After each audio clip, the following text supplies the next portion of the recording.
Welcome to a lesson on triangles. Today's objectives are use the sum of angles of a triangle to solve problems involving an unknown angle. Classify triangles based on the measure of angles. Classify triangles based on the length of the sides. And recognize that changing the orientation doesn't change the classification of the triangles. We'll start with a little review of different types of angles. So we have a right triangle with a 90-degree angle, which is represented by the square and the vertex of the angle. And then we have an acute triangle, which is an angle that is less than 90 degrees. And then we have an obtuse angle, which is an angle with a measure between 90 and 180 degrees. And we have a straight line, which has a measurement of exactly 180 degrees. And the question we have before us is, does the orientation of the angle change the type of angle or the classification of the angle? So if we look at a couple of examples, we're going to look at the straight line first, because I think it's the easiest one to recognize visually, can go in any direction. And regardless of which way that straight line is running, it's still a straight line with an angle measure of 180 degrees. We look at a right angle, and if we rotate it to the right, it's still a right angle. And if we rotate it to the left, it is still a right angle with 90-degree angle. And then we'll look at the acute angle. So we've just changed the orientation by rotating it roughly 90 degrees. And we've moved it another roughly 45 degrees, and it's still an acute angle of less than 90 degrees. Lastly, let's look at an obtuse angle where we change the orientation. So we've spun that to the left a little bit. It's still greater than 90 degrees. And we've rotated it even more, and it's still greater than 90 degrees and less than 180 degrees. So that is still an obtuse angle. So what we can take from this is it doesn't matter which way or what the orientation of the angle is. Once we've identified what the measure of the angle is and then classified it based on that angle, we can rotate it however which way we want, and it will remain the same. Now that we have refreshed our memory on angles, we're going to discuss angles of a triangle. And we need to know that the sum of the measurement of the angles of a triangle is 180 degrees.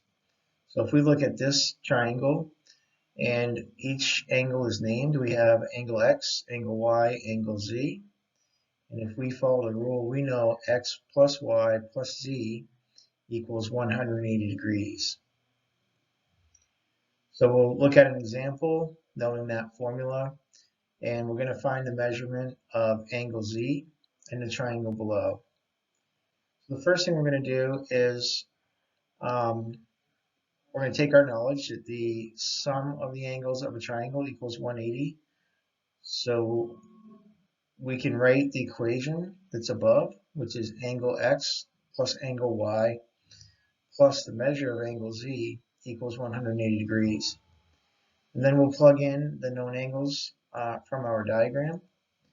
And angle X is 43 degrees, angle Y is 119 degrees, and we need to find the measure of angle Z, which is at the top of that triangle, and that is all equal to 180 degrees.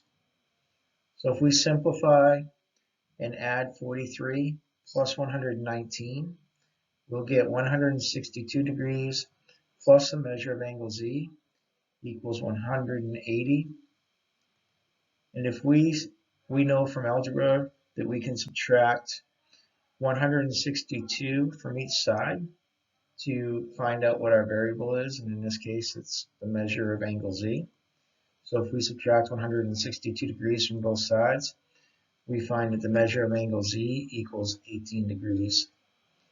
Now we know the measurement of every angle in that triangle to the left. So we're going to look at an example or an item of where we might find a triangle out in the world. And the airplane has wings that are shaped like triangles. And what is the missing measure of the angle? So I just highlighted that wing, the shape of that wing in red. And you can see from the red square that this triangle or this wing has a right angle in it. And we need to find the unknown angle of a triangle. So we know A is going to be 90 degrees because of the square indicating a right angle. And B is going to be 50 degrees because it's stated there for us. So the unknown angle here is C. So using the formula to find the measure of an unknown angle, we're going to use angle A plus angle B plus the measurement of angle C equals 180 degrees.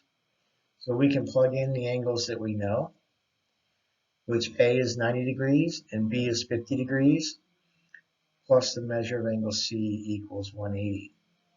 And if we simplify that by adding 90 degrees and 50 degrees, we will get 140 degrees plus the measure of angle C equals 180 degrees.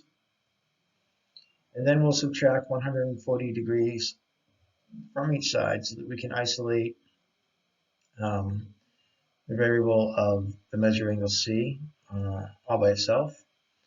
And we find the measure of angle C equals 40 degrees. And now we can enter that into our triangle. We're going to take the knowledge from the types of angles and the measurement or the sum of the measures of the angles of a triangle and use that information to classify triangles.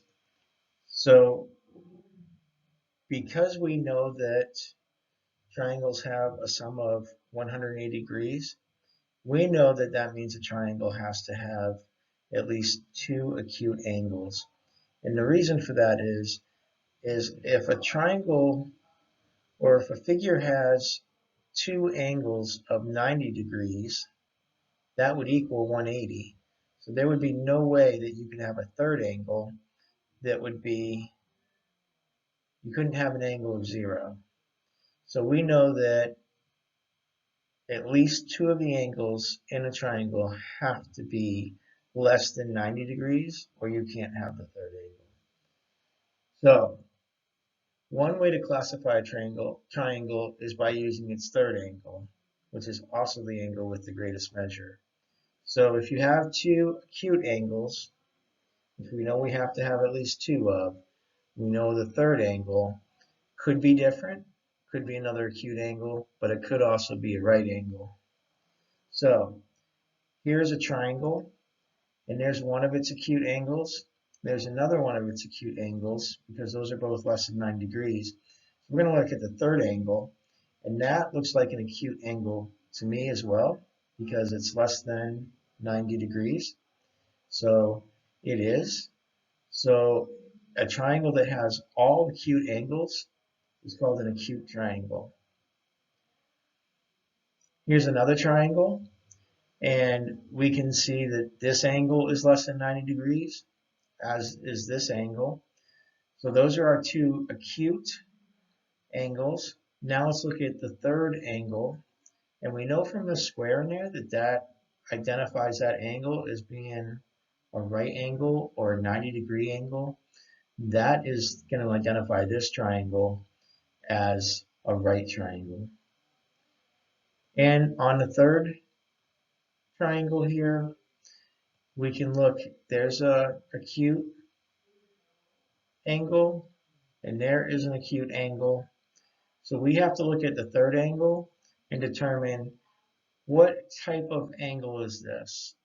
So we should be able to look at this angle and tell pretty easily that that's greater than 90 degrees. So it's bigger than, that angle is bigger than what you would see on a right triangle. And we know from the angle review earlier that that is an obtuse angle. So that is an obtuse triangle. So if we spin these triangles or rotate them to give a different orientation, does it change the type of triangles they are? So if we remember back to the angles, we did this. So does it stay the same in triangles like it does in the angles? So let's look at this angle, this triangle, acute, acute, acute. So that seems to have stayed the same. So all the angles are still acute. Is it still a right triangle if we spin it or rotate it to change the orientation? Let's look at it this way. It's 180 degrees different than the one above it. So we have an acute angle, another acute angle, and we still have a right angle right there. So yes, there's still one right angle, so it's still a right triangle. And then finally, is it still an obtuse triangle if we spin or rotate it? So that's the same angle. We've just rotated it to have a different orientation. And we have one acute angle, another acute angle, and that appears to still be an obtuse angle. So yes, there's still one obtuse angle, so it's still an obtuse triangle. Classifying triangles using sides. So there is another way that we can classify triangles other than by their angles, and we can do it according to the number of congruent sides that the triangle has. Remember that congruent means equal. So here's a triangle with no congruent sides. We know that because they'd be marked if they were, so there would be no guessing. And that's called a scalene triangle. Here's another triangle. Notice the red hash marks. That identifies those two sides as being congruent or equal to each other. So a triangle with at least two congruent sides is called an isosceles triangle. And then the third type of or classification of triangles based on congruent sides has all three sides that are congruent, and we have double the hash marks there. I didn't want you to think that they're equal to, they have anything to do with the other triangle. So notice that all three sides have hash marks. So all three sides are congruent or equal. And when you have a triangle with three congruent sides, they're called an equilateral triangle. So is it still a scalene triangle if we spin it? Remember we did this with angles. We did it with when we classified triangles by the angle, and it didn't matter that we rotated it and changed the orientation. And that stands true even with when we classify a triangle by its sides. So yes, there are no congruent sides, so it's still a scalene triangle. And let's look at an isosceles triangle. Is it still an isosceles triangle if we spin it? So we've moved this 90 degrees to the right, or spun it 90 degrees to the right to give it a different orientation. Notice that it still has two congruent sides. So yes, there are two congruent sides, so it is still an isosceles triangle. And if we look at the third type of or classification of triangles based on the number of congruent sides, that would be the equilateral triangle. Will it still be an equilateral triangle if we spin it? Yes. The orientation of this triangle is different than the one above it, but yet all three sides are still congruent. So it is still an equilateral triangle. So you can also classify triangles by both the measure of its third angle and according to the number of congruent sides.